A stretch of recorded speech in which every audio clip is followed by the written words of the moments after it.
300. Sa isang araw? Opo. Na dating 1,500. Opo. So, ibig sabihin, ang halos lahat ng sinusweldo, binibigay sa'yo. Eh, magaling kasi, tiyang aming gumiling ako, kisa sa kayo. Hindi yun ang punto. Hindi yun ang punto, Ate Ella. Alam mo ba na yung mga bata, yung anak ni Ate Edna, mga minor de edad na dapat ay nag-aaral, hindi dapat nagtatrabaho? Ikaw, anong trabaho mo, Ella? Oy, bakit naglalabanan naman ako? Lalaki.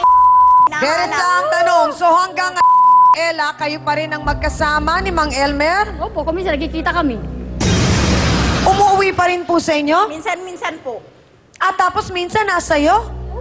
So kahit nahuli ka na, hindi ka pa rin huminto? Hindi pa rin, kasi nangyari na yun, dapat mangyari. Nagsasakitan na siyang amin. Oh, yun kasi yung pinagtataka po ng lahat, Dr. Camille. Parang alam na ni Ate Ella kung anong pakiramdam ng naloko ng mister. Kasi siya mismo, niloko siya ng mister niya. Pero parang ang lumalabas, ano ba ito? Galit ba siya sa mister niya kaya naghiganti siya? Pero ang nangyari, naghiganti siya sa maling tao o nakabiktima siya ng maling tao na malapit pa sa kanya at ito nga ay ang kanyang best friend pa. Karaniwan, Chang, yung mga nasasaktan, meron yung tinatawag nating 360 degrees turn na it's either positive or negative. Kaso itong nakikita nating ginawa ni Ella, talagang totally negative. Dahil yung iba, pag sinabing iniwanan, lalong magpapakasigasig, magpapakatatag, magsisipag, papakita niya doon sa asawa niya na kahit wala ka, kaya kong itaguyod yung 5 kong anak. Pero ang kainaman dito kasi hindi ko lang alam kung first time bang nangyari to or isang beses pa lang na naghanap ka. Kasi sa ngayon, ang pinapakita mo, nagpapakatigas ka. Yung pinapakita mo yung sinasabi natin na yung parang natural ba sa isang escabeche na sabihin na natin, mas matapang pa dun sa tunay na asawa. Pero behind that frontage na gano'n, magugulat ka, napaka-fragile niyan. Nandun yung sasabihin niya, hirap na po kasi ko hindi ko po kaya. Maraming salamat, Dr. Camille. Hindi kaya pag may nakita si Ate Ella na ibang pwedeng magbigay ng mas malaking pera, makalimutan mo si Mang Elmer? Siguro po. Ah, siguro. Posible yun? Hindi malayong mangyari yun? Ella. Kaya kasi po ang hinahanap niya Kaya nagpapagulo po siya ng pamilya. Talaga. Magulo na rin pamilya ko Oh! Diyan na tayo. So parang ang gusto niya talaga mangyari, walang maligaya kasi hindi siya maligaya. O kayo mga kasausawan, maligaya ba kayo sa naririnig niyo? Ako hindi. Nalulungkot ako. Siyang mukhang ang mga babae dito, actually kahit itong mga lalaking ito, mukhang mga nasa shock sa mga naririnig nila kay Ate Ella.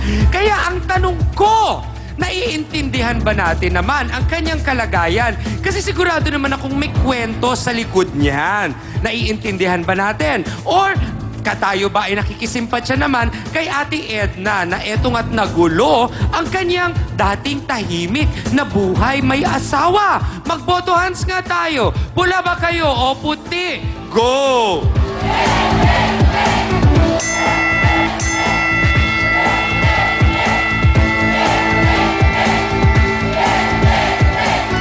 Siyang hindi katakataka na ang mga kababaihan sa ating studio, puti ang tinataas. Pero ang ikinakagulat ko, mismong ang mga lalaki dito sa aking tabi na kadalasang nagiging punot dulo ng mga problemang ganito, abay, puti rin ang itinataas. Naku!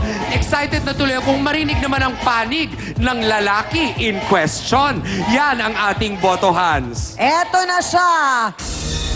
Driver na inaway ni Commander. Ang problema, to the left, ang kanyang eksena.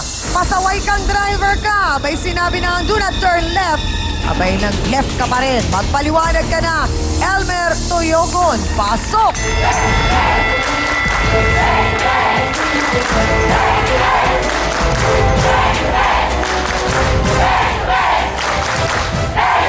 Kuya Elmer! Sandali lang po. Kuya Elmer, anong nangyari? Bakit tayo napakambyo pakaliwa? Paano po itong bungangero to Nag Habang ako nasa tama lang dahil iniasikaso ko pamilya natin, ikaw pambababae. Hindi ako ng babae. Diretsa ang tanong, totoo po bang inakit kayo ni Ella? Ella,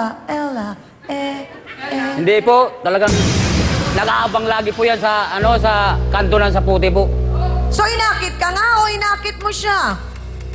Siya po ang nag-akit sa akin. Ayan na nga bang sinasabi ko. So talagang may plano talaga si Ate Ella. Ang gusto nating malaman, may pag-ibig kaya ito? Abangan nyo, magbabalik ang Face to Face.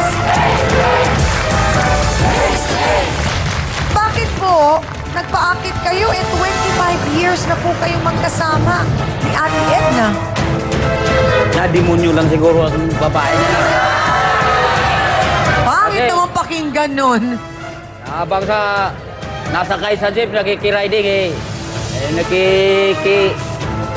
gilid na sa balikat ko po eh. Bawat pangambyo ko nga po pumapasok na sa ita, hindi naman nareklamo.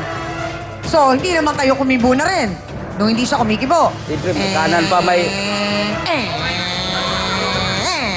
Facebook sausawa na mga kapatid. Marivic Banasihan Aguila.